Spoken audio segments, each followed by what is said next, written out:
Okay, तो आज के सेशन में हम बात करने वाले हैं लाइनक्स फंडामेंटल्स पार्ट 3 के बारे में। पार्ट 3 कल हमने स्टार्ट कर लिया था, आज हम उसी पोर्शन को कंटिन्यू करेंगे। तो ज़्यादा टाइम वेस्ट नहीं करते, डायरेक्टली हम स्टार्ट करते हैं। ओके, तो यहाँ पर हम आएंगे लाइनक्स फंडामेंटल्स पार्ट 3 पर। एंड पार्ट 3 में जैसे ही ओपन करता हूँ, आप यहाँ पर देख सकते हो कि हमारा हो चुका था टास्क 5 तक। टास्क 5 में प्रोसेसेस 101 ये पोर्शन हमारा हो चुका है ऑलरेडी। आज हमें करना है यहाँ पर टास्क 6, जिसमें ऑटोमेशन के बारे में बात कर रखी है। तो डायरेक्टली हम इसको रीड करते हैं। तो यहाँ पर क्या कहता है, users may want to schedule a certain action or task to take place after the system has booted. Take for example running commands, backing up files or launching your favorite programs such as Spotify or Google Chrome. कई बार क्या हो सकता है कि ना user चाहते हैं कि कोई एक स्पेसिफिक काम हो जब हम कंप्यूटर को ऑन करें। फॉर एग्जांपल मैं ये चीज़ चाहता हूँ कि जैसे ही मेरा ऑपरेटिंग सिस्टम लोड हो, उसके बाद मेरा गूगल क्रोम ऑटोमेटिकली खुल जाए या फिर मेरा स्पॉटिफाई ऑटोमेटिकली खुल जाए। तो इस टाइप की चीज़ें करने के लिए हमारे पास कौन सी चीज़ आती है, हमारे पास आता है क्रोन प्रोसेस। इस टाइप के बारे में हम बात करेंगे। We are going to talking about the cron process, but more specifically how we can interact it via the use of cron tabs. तो यहाँ पर हम बात करेंगे क्रोन प्रोसेसेस के बारे में। अब क्रोन टैब क्या होता है, पहले हमें ये चीज समझनी है। Cron tab is one of the processes that is started during boot which is responsible for facilitating and managing cron jobs. Cron tab क्या चीज है, एक ऐसा तरीका है, या फिर आप बोल सकते हो ये बहुत सारे प्रोसेसेस में से एक ऐसा प्रोसेस है जो कि बूट के वक्त स्टार्ट होता है एंड ये रिस्पॉन्सिबल होता है क्रोन जॉब्स को फैसिलिटेट करने में और मैनेज करने में। अब इसको अगर हम रीड करते हैं तो क्या कहता है, a crown tab is simply a special file with formatting that is recognized by the cron process to execute each line step by step। क्या कहता है कि क्रोन टैब एक स्पेशल फाइल है जिसके अंदर चीज़ें फॉर्मेट की गई हैं, जहां पर क्रोन प्रोसेसेस को एग्जीक्यूट किया जाता है लाइन बाय लाइन या फिर स्टेप बाय स्टेप। अब क्रोन टैब के अंदर टोटल हमारे पास 6 स्पेसिफिक वैल्यूज रिक्वायर होती हैं, मिन, आर, डोम, मोन, डो, सीएमडी। अब इसमें क्या कहता है, मिन में होता है मिनट बोलते हैं हम यहाँ पर इसको, what minute to execute it, hour में what hour to execute it, dom में what day of the month to execute it, mon में what month of the year to execute it, dow में what day of the week to execute it, and CMD में actual command आती है जो कि हम लिखते हैं। इतना पोर्शन आपको क्लियर है सनी एंड मनीष? अगर आपको इतना पोर्शन क्लियर है तब आप यस लिख दो। अगर आपको क्लियर नहीं है, कोई भी डाउट्स है तो आप मुझसे पूछ सकते हो। ऑलराइट, तो अभी हम देखते हैं अगले पोर्शन को। Let's use the example of banking up files. तो यहाँ पर एक एग्जाम्पल देते हैं फाइल बैकअप के बारे में। You may wish to backup CMNATIX documents every 12 hours. We would use the following formatting। अब CMNATIX इसके यूजर का नाम है। क्या कहता है कि ना हम एक बैकअप प्रोग्राम लिखेंगे जिसमें क्या होगा कि CMNATIC नाम का यूजर है, उसके डॉक्यूमेंट हर 12 घंटे के बाद बैकअप में चले जाएंगे।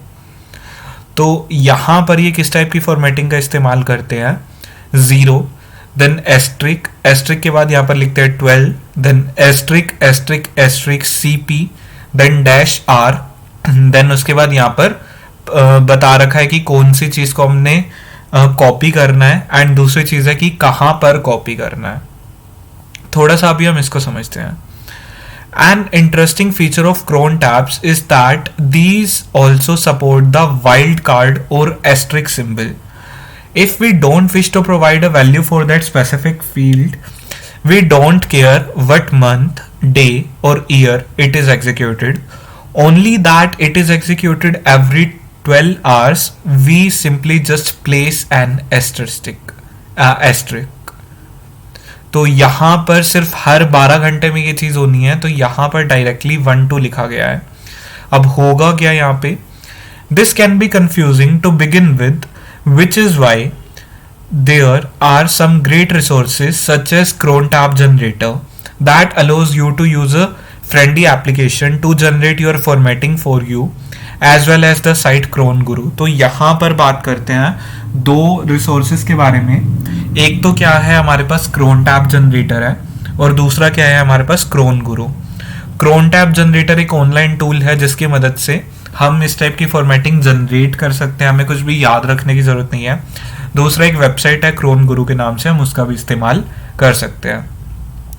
अगर हमें क्रोन टैब को एडिट करना हो तब क्रोन टैब कमांड लिखने के बाद -e लिख देना है, जो कि यहाँ पर किसी एडिटर को मैच करेगा. यहाँ पर आपका नैनो भी हो सकता है या कोई और भी एडिटर हो सकता है जिसकी मदद से हम क्रोन टैब को एडिट कर सकते हैं.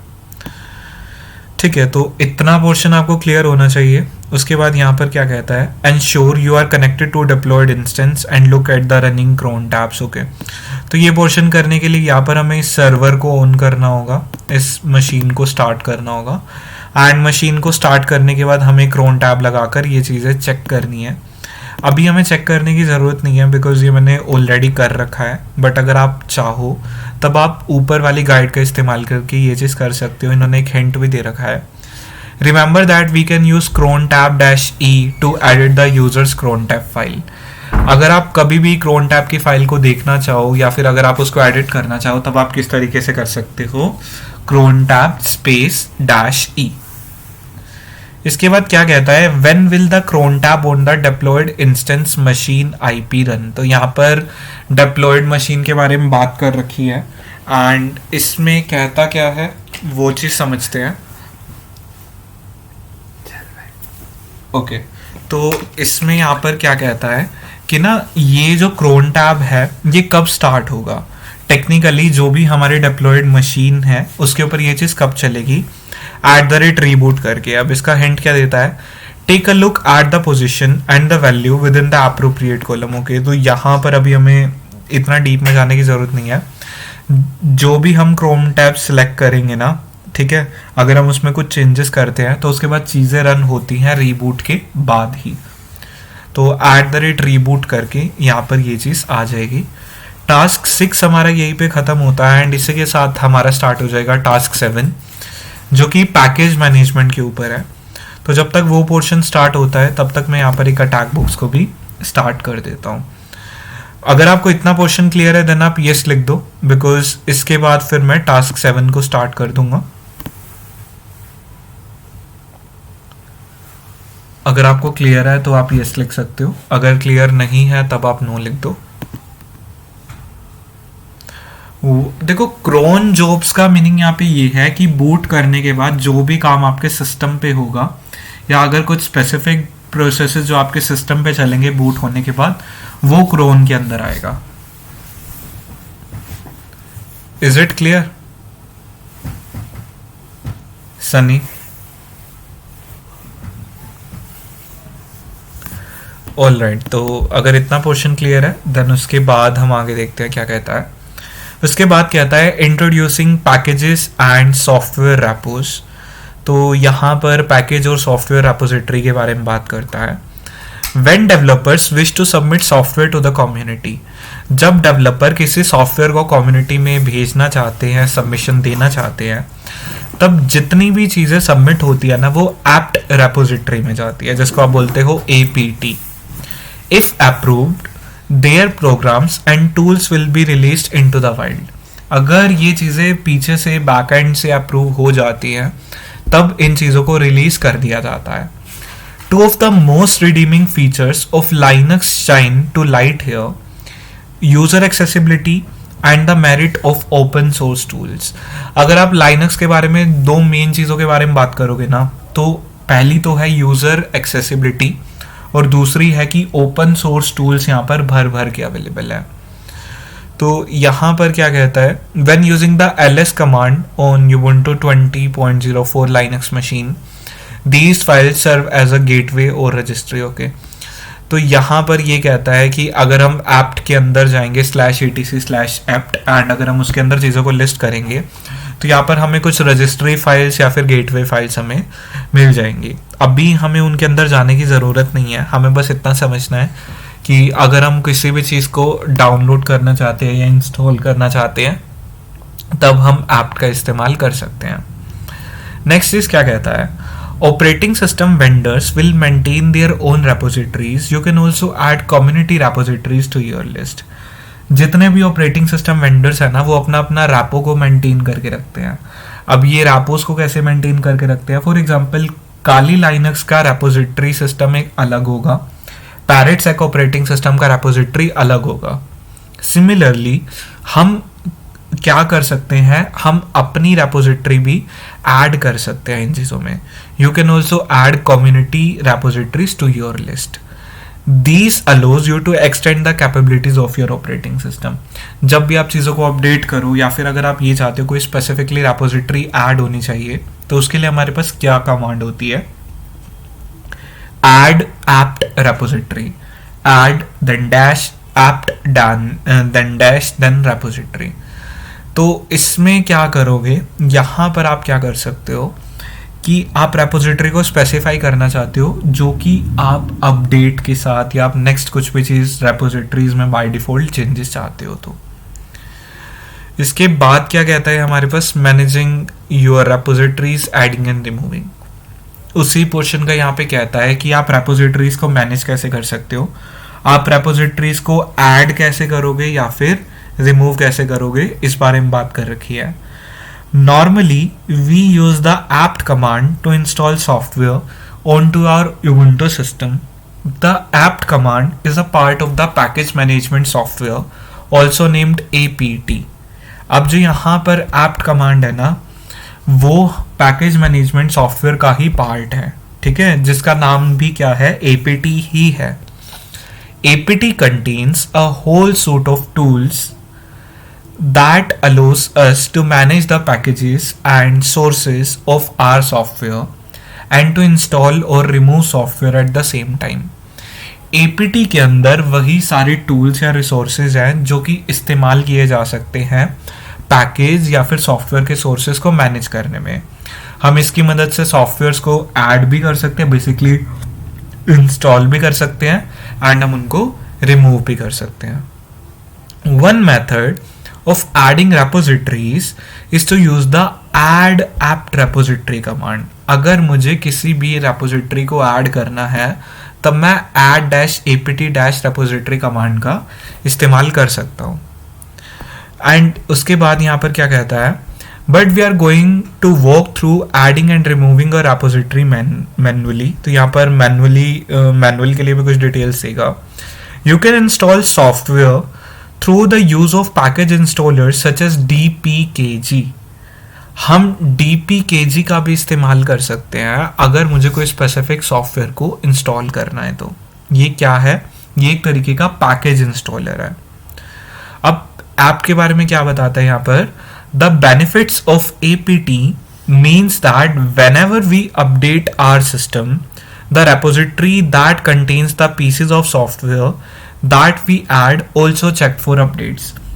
जब हम apt के अंदर हमारे कोई एडिशनल रेपोजिटरीज को ऐड कर देते हैं एंड जब हम सिस्टम को अपडेट करते हैं तो सिर्फ बाय डिफॉल्ट सिस्टम एप्लीकेशंस की अपडेट नहीं होती, जो हमने रेपोजिटरीज ऐड करी थी अगर उनमें भी कुछ चेंजेस आए हैं तब वहां पर वो रेपोजिटरीज भी ऑटोमेटिकली अपडेट हो जाती है। तो यहां पर ये एग्जाम्पल भी देते हैं।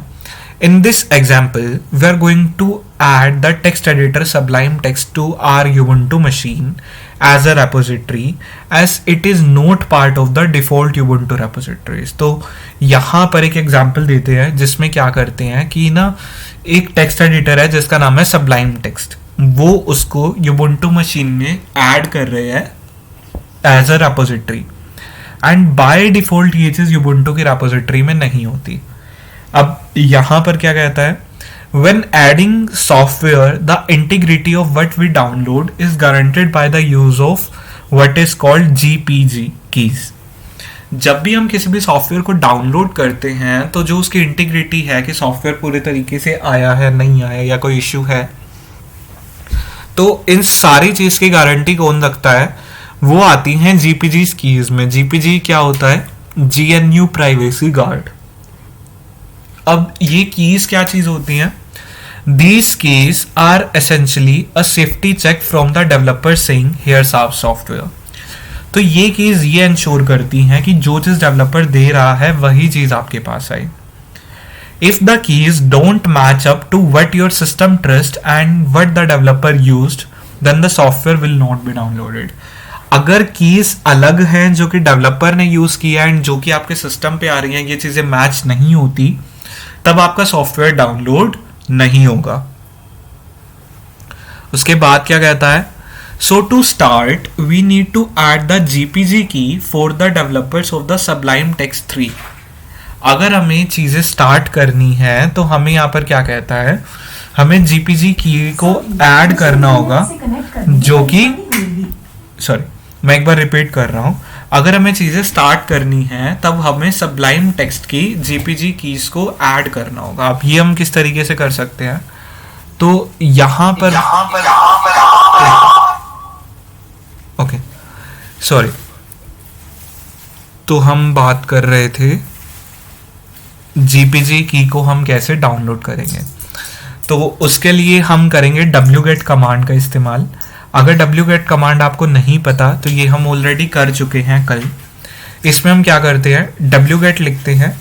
wget लिखने के बाद हम -q0 लिखेंगे, उसके बाद डैश लगा के हम पेस्ट कर देंगे, हमारे जीपीजी की के लिंक को हम पेस्ट कर देंगे। एंड अगर हमें वही चीज़ को ऐड करना है तो हम पाइप सिंबल लगा के sudo हमारे as a root user command जाएगी, apt की ऐड का हम यहाँ पे इस्तेमाल करेंगे।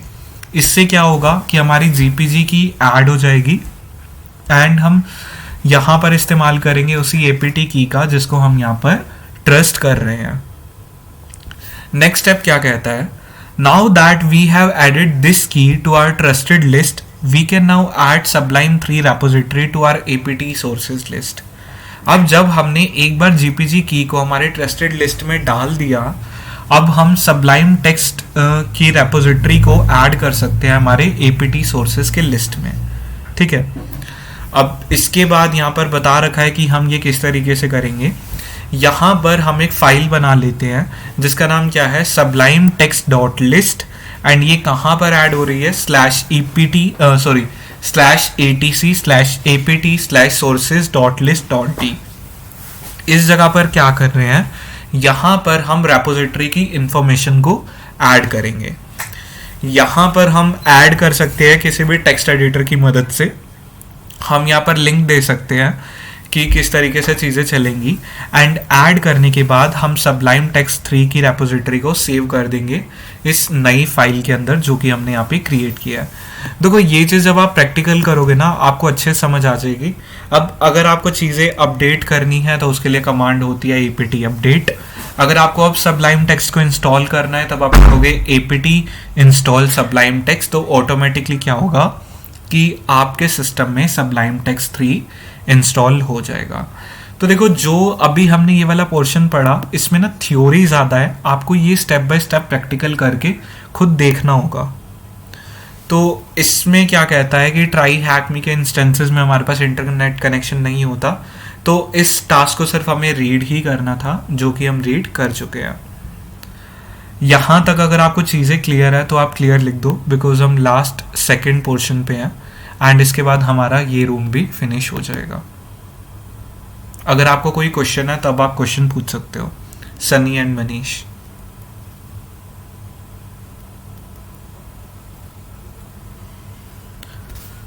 ओके, मनीष को चीज़ें क्लियर है, सनी को चीज़ें क्लियर है। ऑलराइट, तो इसके बाद हम यहाँ पर क्या चीज़ चेक करेंगे?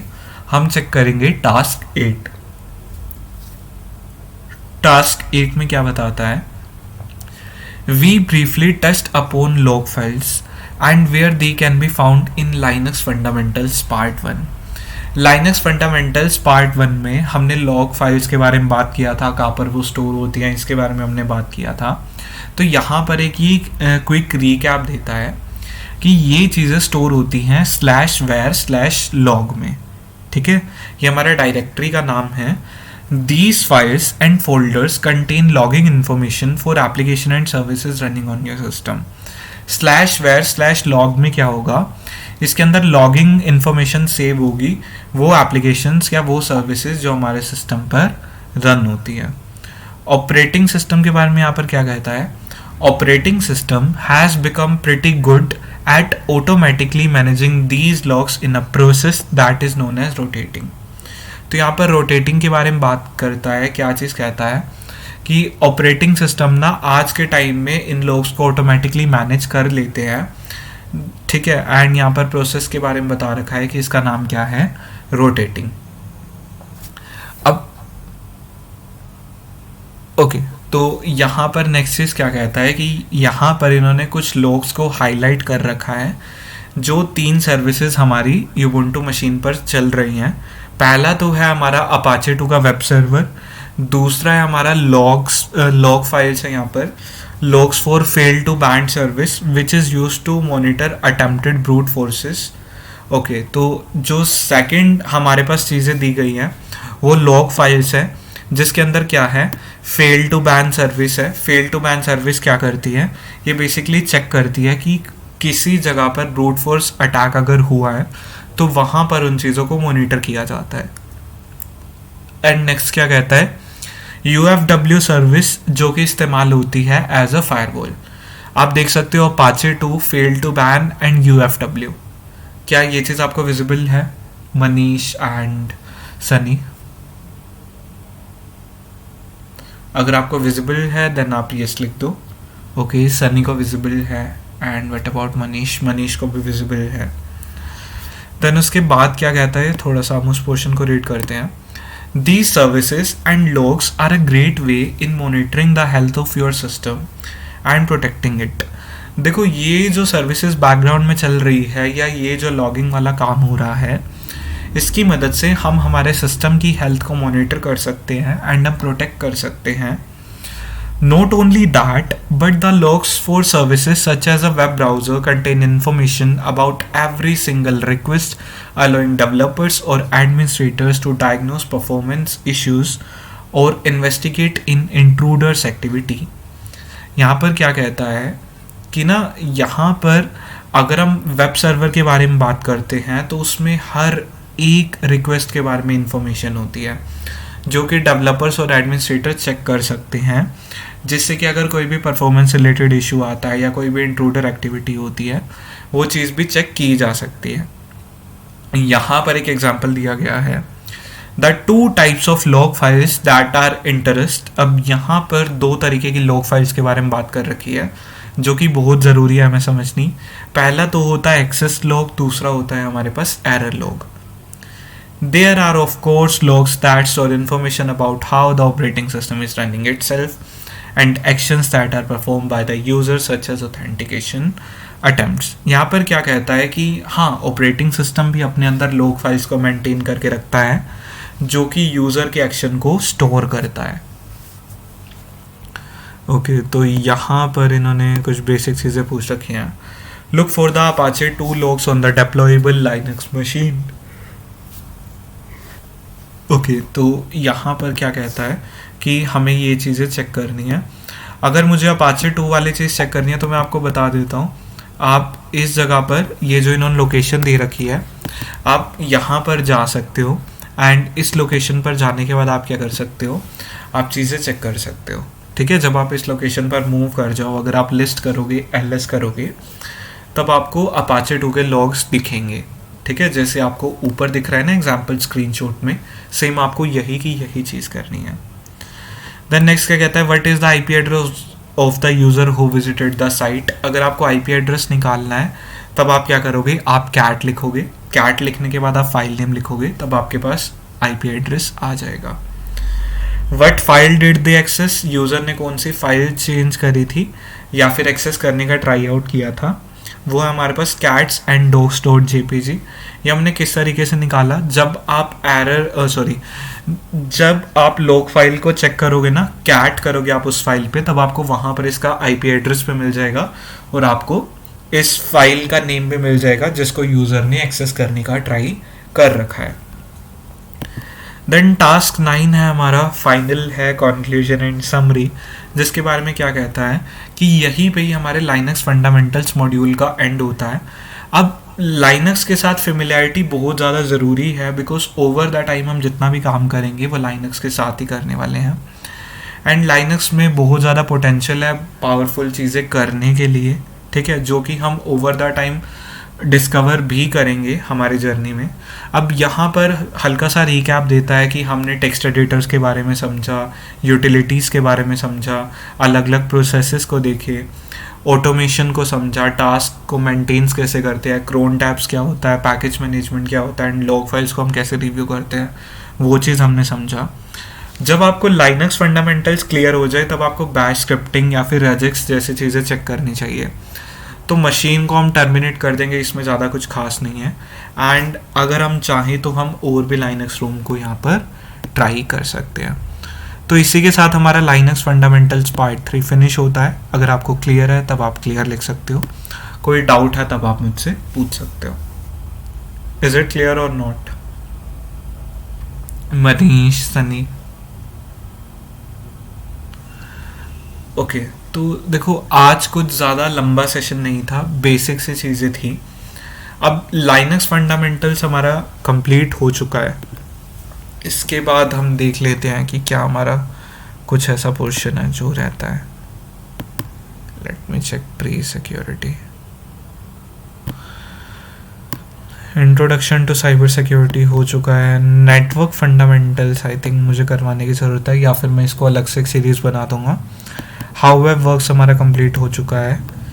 विंडोज़ फंडामेंटल्स को भी हम बहुत जल्दी चेक कर लेंगे। तो गाइज मिलते हैं फिर एक नेक्स्ट सेशन में बहुत ही जल्दी। आज के लिए इतना ही। Thank you so much, have a great day.